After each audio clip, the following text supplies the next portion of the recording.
આતંકવાદી દેખો ને તો આ રીતે જા જય સુધામાં લખેલી. તો ગુડ મોર્નિંગ ગાઈસ, બધા મજામાં હશો અને હું પણ મજામાં છું. ને અત્યારે આપણે જાવ છે, તમને તો ખબર જ હશે કેમ કે તમે તો થંબનેલ અને ટાઇટલ દેખી જ લીધું હશે, પણ તોય પણ હું કહી દઉં, આપણે આજે જવાનું છે સુંધાજી. એ પણ પગપાળા. આજના વાગ્યા છે તમને બતાવી દઉં, આજના 8 વાગ્યા ને 5 મિનિટ થઈ છે અને અત્યારે જણ આવે છે અને હું તૈયારી થઈને આ છે મારો ગેટઅપ. કેમ વધારે પેલું ભારે કપડું પહેરું ને કેમ કે હાલવામાં તકલીફ પડે અને પરસેવો આવે એટલે ખુલતું જ કપડું પહેરે. દેખો ચડ્ડો અને આ ટી શર્ટ, બસ એ જ મેં પહેર્યું છે. મને ખબર નથી કેટલા દિવસમાં પહોંચશું, કેટલું અંતર છે. એમ તો ગાડીમાં જયેલો છું પણ કોઈ દિવસ હાલતો જયેલો નહીં. આજ પહેલી વખત એક્સપિરિયન્સ થશે. અને આ છે મારી બેન. બોલો શું કહેવા માંગો છો?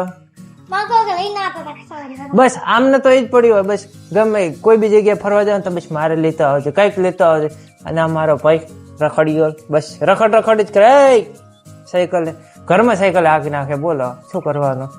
તો હાલો, તો થોડીક વારમાં એ આવે છે એટલે હું મારો થેલો તમે પેક કરી લીધો છે બરોબર. તો થોડીક વાર મેં આવે એટલે આપણે જાશું અને હું તમને પણ લઈને જવાનો છું કેમ કે પૂરો બ્લોગ બનાવવાનો છે. પૂરો બ્લોગમાં બને રહેજો, તમને આખું સુંધાજી દર્શન કરાવો બરોબર ને. હાલો તો હવે રવાના થઈ ગયા હા સુંધા જવા માટે. આ બધા કહેતા હતા કે 4 વાગે અમે આવશું, પણ અત્યારે કેટલા વાગે? 9 વાગ્યા. અત્યારે 9 વાગ્યા ને હવે બધા જઈ રહ્યા છે. અને હવે ખબર ને કેટલી વાર થાય હતા એમ વાગશે લગભગ રાતના 2 વાગે. યાર લેવું લગભગ કેટલો ટાઈમ થાય પહોંચતા? લગભગ કાલ પહોંચી જશે 11-12 વાગે. કાલે 11-12 વાગે પહોંચી જશે. અને આજે આખો દી હાલશે અને રાતનો સ્ટોપ એ રાનીવાડાનો. બપોરે જડિયા આસપાસ રોકાશું. અને ખાવાની કઈક વ્યવસ્થા હે કે બસ એમ જ કેમ્પ છે આગળ? હા ભાઈ કે અમારે કેમ્પ ને આમને નેજો લીધું હોય, નેજો બતાવતા. આ રીતે જા જય સુધામાં લખેલી સ્ટીલની પાઇપ. આટલા બધા જણા જઈ રહ્યા છે. હાલો તો જઈ શું થાય. અને આ આપણે પરબતભાઈ, આમને ઘણો એક્સપિરિયન્સ છે જવાનો. કેટલા વર્ષથી જાઓ તમે? આજથી ગણો ને ઘણા ચાહતો આજથી 10 વર્ષ હેડ 10 વર્ષથી રહે છે. તો એમની હારે જાઉં છું. હું તો પહેલી વખત છું, મારે તો એટલો અનુભવ નહીં, આ પહેલી વખત છે. પણ એમની હારે જાવ એટલે એક્સપિરિયન્સ થઈ જ જશે હવે. હાલો તો આગળ મળી.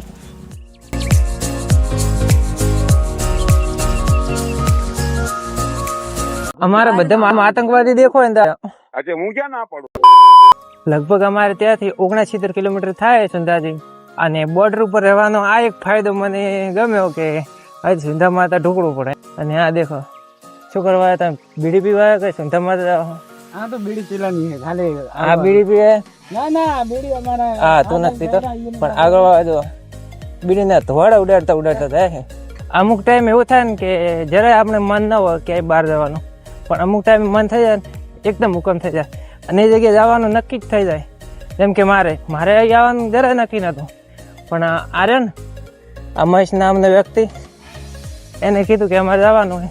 અને આ મારો પાકો ભાઈબંધ હાય એ કે મારે પણ જવાનું હોય. તો મેં કીધું મારો ભાઈબંધ જાય મોન ન જાવ તો પછી કેવું લાગે, એટલે પછી હું તૈયાર થઈ ગયો. ચા પાણી કરી લીધું, હવે રવાના થઈ ગયા પાછા. અને હવે પહોંચી ગયા થાવર. જડિયા રોડ ઉપર 2 દુકાનો આવેલી શાકભાજીની. ત્યાં અમે કિલો કેળા લીધા 50 રૂપિયાના. અને એમને પૂછ્યું કે તમે ક્યાં જાઓ? તો અમે કીધું અમે ચામુંડા માતા ને જઈએ છીએ સુંધા માતા. તો એમને 3 કાકડી અમને અલગથી દીધી. કાકડી બતાવતા કિલો કેળા દીધા અને 3 કાકડી અમને અલગથી દીધી કે જાઓ તમે ખાઓ એમ. તમે કોઈ બી જયારે જાઓ ને સુંધા માતા ગમે તે આ રૂટ ઉપર હાલો ને તો એ દુકાનથી તમે કઈ બી શાકભાજી છે ગમે એ ફળ ફ્રૂટ લઈ શકો. તમે બી જ્યારે કંઈક બહાર જાઓ ને તો આવી રીતે ફળ ફ્રૂટ ખાવતો રહેવાનો, તે શરીરમાં કમજોરી ન રહે. બાકી પેલું બહારનું પડીકા એ ન ખાવાનું, એમાં તેલ આવે, પામ ઓઇલ આવે, એના કરતાં આ ખાવું એ સારું. સારું જીવાણાનું બોર્ડ. જીવાણા કેળાનો નાસ્તો કરી દીધો ને હવે અમે રવાના થઈ ગયા છીએ. અને હવે જોઈએ કેટલો ટાઈમ લાગે પહોંચતા. મને તો હમણાંથી તકલીફ પડવા લાગી. જો આ જીવાણા રોડ ઉપર એક્સિડન્ટ થયો એમ, એક્સેલ તૂટી ગયો ગાડીનો, ટાયર અલગ થઈ ગયા. હવે ખબર નહીં ઠોકી કોને એ તો ખબર નહીં, પણ જેને બી ઠોકી બહુ ખતરનાક ઠોકી.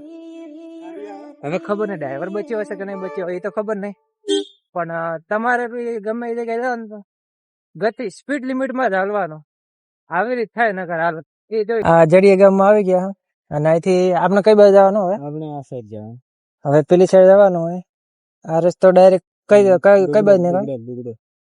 આ રસ્તો ડાયરેક્ટ ડુગડોર નીકળે અને આ રસ્તો જાય ને એ ડાયરેક્ટ રાણીવાડા નીકળે. હવે જડિયાથી આપણે બદલાવશું, આ ડુગડોર વાળો રસ્તો પકડશું ને અહીંયા કેમ્પ હે, કેમ ભાગે અહીંયા આગળ કેમ્પ હે અને અહીંયા આપણે રોકાવાનું અને જમવાની સુવિધા છે ને. હા, ત્યાં જમવાની સુવિધા છે તો ત્યાં જમી કરીને આપણે નીકળશું અને રાતના કઈક રાણીવાડા જેવો રોકાવાનું કઈક કરશું કેમ બીજો હશે તે. બરોબર ને? હાલતા હાલતા ફાઇનલી પહોંચી ગયા પાટેક ને. અહીંયા આપણે કેમ રાખેલે ત્યાં જમવાનું નક્કી કર્યું હોય અને આપણે બિસ્લરી મારે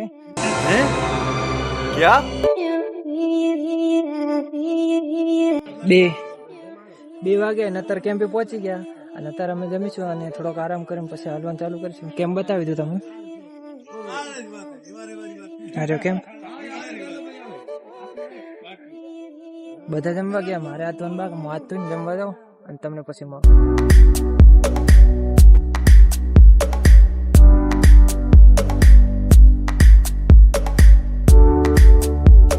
કેમ્પમાં આવીને જમી લીધું ભાઈ. તો જમીને થોડોક આરામ કરીને અમે નીકળી ગયા અને આપણે બસ હવે એને નેજુ લઈ લીધું હોય મોરજી અને મારી ટોપી પણ લઈ લીધી છે. આ રહ્યો કેમ તમારે આવું હોય તો પહેલા આ નંબર પર ફોન કરવાનો રહેશે. ફોન કરો ને તો જડિયા ચોકડી આવીને ફોન કરી દો એટલે એ જમવાનું તમારા માટે તૈયાર રાખે. એ પ્રોસેસ રહેશે. હાલતા હાલતા ઝાલોર જિલ્લાના રતનપુર ગામે પહોંચી ગયા અને હા અહીં પણ એક રતનપુર ગામ નામનું ગામ છે. આગળ આવે છે રેલવેનો પાટો એટલે કે પટરી અને એ હવે કૂદવાની છે. બે કેવી હાલત ખરાબ થઈ નથી કોઈ નહીં? ના વિગત નહીં, મારી થોડી ખરાબ થઈ. તમારે 3 જણા પાછળ આવે એમની હાલત તો પૂરી ખરાબ જ છે એટલે તો અમારી અડફેટે નથી ચડતા. અહીંથી હવે પાટો ચડીએ છીએ અને હવે પાટે હેડવાનું. હવે આપણે પાટે જ હાલવાનું. અહીંથી સીધું આપણે જવાનું હોય શેખ રાણીવાડા. સિગ્નલ ગ્રીન થઈ ગયો હોય અને લગભગ હવે ટ્રેન આવી જાય કેમ કે સિગ્નલ ગ્રીન હમણાં હું તમને ટ્રેન બતાવું.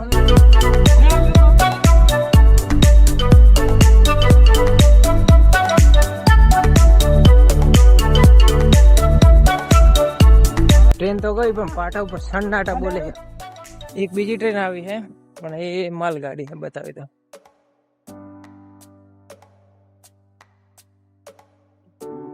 અત્યારે 8 વાગે 8 વાગે રાણીવાડા કેમ્પે પહોંચી ગયા. હજુ આ કેમ્પે નથી રોકાવાનું, બીજા કેમ્પ.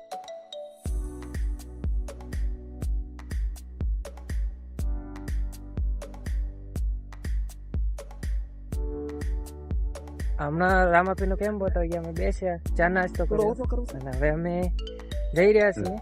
અને એમને એક વસ્તુ સારી કરી કે રેડિયમ પટ્ટી પણ ચોંટાડી દીધી.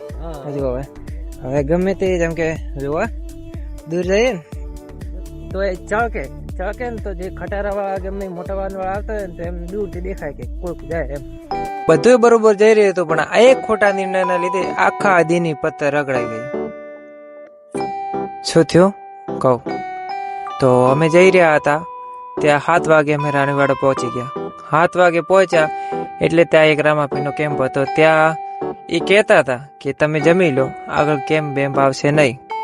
તો અમારા ટીમ વાળા હે ને ના માન્યા અને કીધું કે ના અમે તો આગળ જઈને જમશું અને આગળ જ રોકાશું. અને આગળ અમે કેટલા વાગે પહોંચ્યા ખબર હે? રાતના 11 વાગે. રાતના 11 વાગે પહોંચ્યા અને અમે જમ્યા કેટલા વાગે ખબર હે? એ તમે ટાઈમ જોઈ લો, મને યાદ નહીં, ટાઈમ જોઈ લો. તો એટલા વાગે અમે પહોંચ્યા અને પછી તો શું મારે બોલવાની હાલત રહે. પછી તો વિડીયો બનાવવાનું જ મારે મન ના થયું.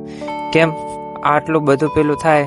એક તો આખા દિન હાલતા હોય એટલે પેટ તો એકદમ ખાલી જ હોય, પેટ જરાય કશું ખાતું ન હોય. પડીકા ખાધો પણ એ હવે ન ગણાય યાર. રોટલી અને પડીકાનો ક્યાં મેળાવે? રોટલી અલગ જગ્યા છે, પડીકા અલગ જગ્યાએ. તો એટલે એક તો ભૂખ્યા પેટી અને એક પાછું રાતના 11 વાગ્યા લગી હાલ્યા. આટલો હું કોઈ દિવસ રણોજા હું જાઉં છું પણ આટલો હું કોઈ દિવસ હાલ્યો નહીં. પણ આ ખાલી એક ખોટા નિર્ણયના લીધે મારે એટલું હાલવું પડ્યું અને એમાં પાછું બધું બીજાના લીધે.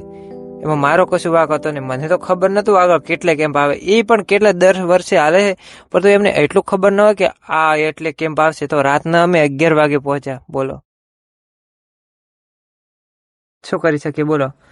તો હાલો, તો કાલનો વ્લોગ જોવાનું ભૂલતા નહીં. આજના માટે તો આટલું જ. હવે તો ઘરે હું આવી ગયો છું, અને એક હું તમને બતાવું, મારે પ્રોબ્લેમ થઈ. આ જોઈ લો પગે કેવું ખબર હે, આપણે હાલીએ ને તો પગમાં રસી બીજી થઈ જાય. તો મારે રસી થઈ ગઈ અને ચામડું ઉખડી ગયું. ઠેસ વાગે એટલે ચામડું ઉખડી ગયું. એટલે હમણાં તો પાટો બાંધીને ફરું.